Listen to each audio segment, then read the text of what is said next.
Hello, my friends. It's Catherine here. Not wearing my glasses, so this all looks a little blurry to me. But I just finished my evening walk, and as usual, being out in nature sort of, especially at the end of the week, sort of brings together the themes of the week as I've been working with clients, and I'm always inspired to share something. So whether the bugs out here get me first or I run out of battery, I'm going to try to be sort of succinct in my message. And if you saw the title of my little video here, it's Try a Little Tenderness. And what brought up that particular topic for me is speaking to so many people this week who are having so much come up to be healed, things that they thought they had, sort of finished healing some time ago, or that thing again, why is that coming up now?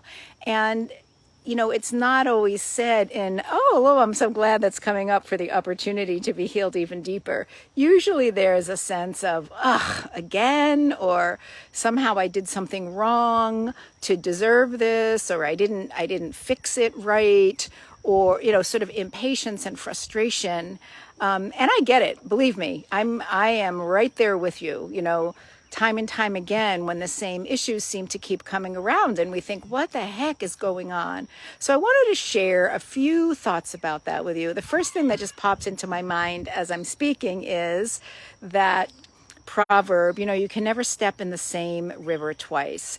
And for me, that means, obviously when something comes around for healing a second or a third or a fourth or a 15th time, we are not the same person who addressed it all of those previous times.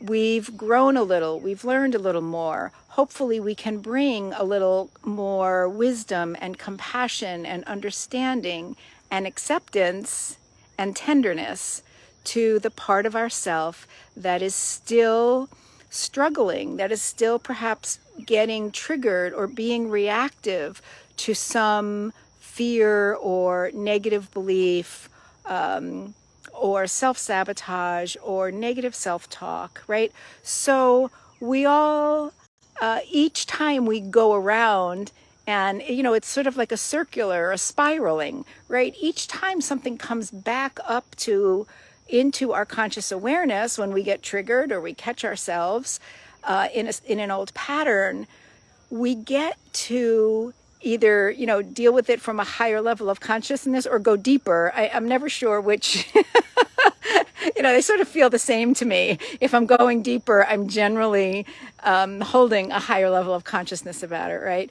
So my message for you is to be tender with yourself, to find some grace for yourself, for the issue, for the emotions, for what's coming up to be healed.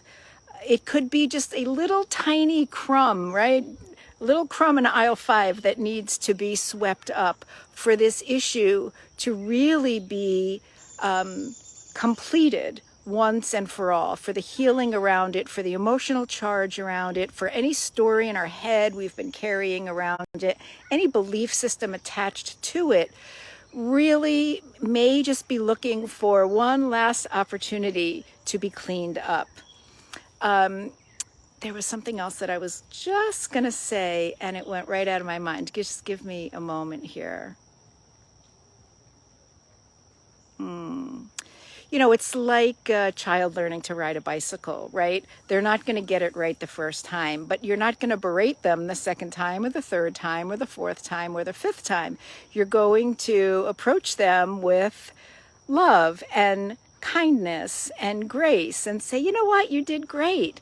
Let's try again. So this is what's happening now. Some of you may have heard me talk about this before, and I am not an astrologist. I am not a cosmologist, cosmetologist, whatever, or a scientist. So I could be getting the details of this wrong, but I'm just going to share it from my very human, very non-scientific brain, which is that the earth is in its orbit, its 26,000 year cycle orbit, in what's called this photon belt. So it's a part of the universe where there's a higher concentration of photon light. So, you know, the song The Age of Aquarius talked about this, right? The Age of Aquarius and the light.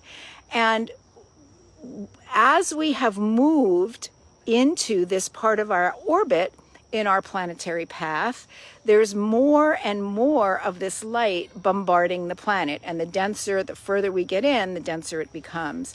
And as this light is literally streaming onto the planet, it's also streaming into each of us.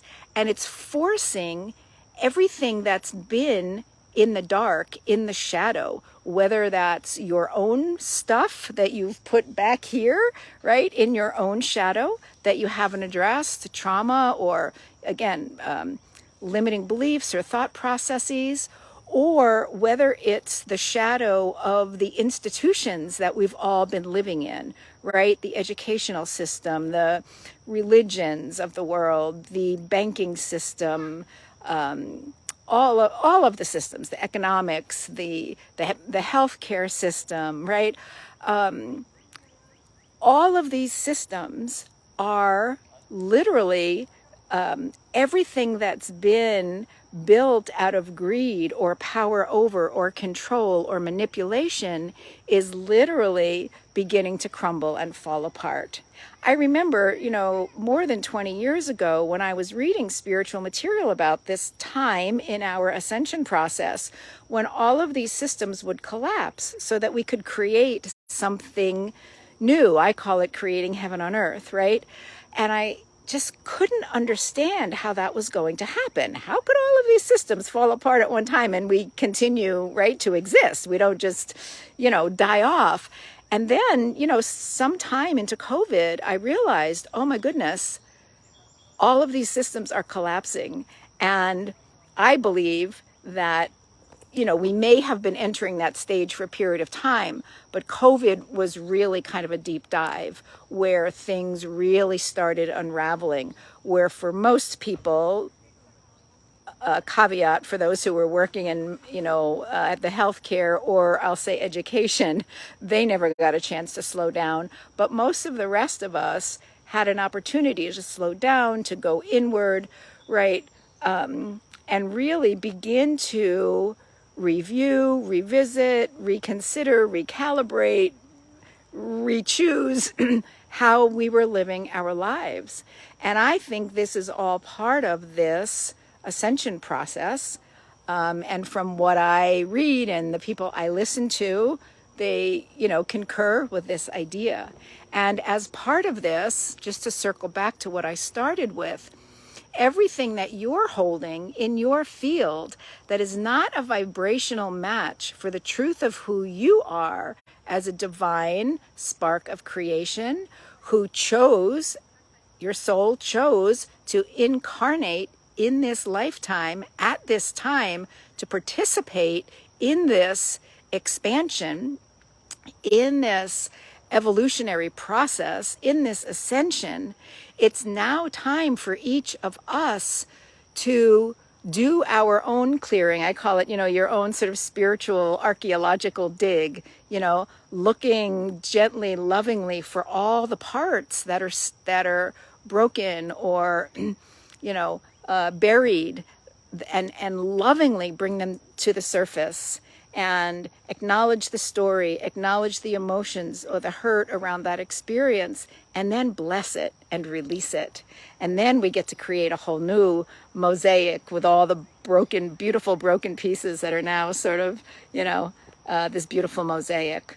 So patience, kindness, spaciousness, compassion, acceptance, grace. These are all words that I am really inviting you to embrace as you continue forward on this journey of healing and awakening and transformation. And I think I'll just leave it there. So somebody just came on. Hi, Carol. Even without my glasses, I see your name. I'm impressing myself immensely right now. But I'm going to wrap this up because I think the bugs are about to get me here. So love you all. I hope to be seeing you more. You know, I took this sabbatical that I said was going to be for a month, and it's rolling into about 4 months now. But I'm feeling my energy come back and feeling the desire to reconnect and share. So I hope to be seeing you again real soon. All right. Have a beautiful evening, everyone. Bye now.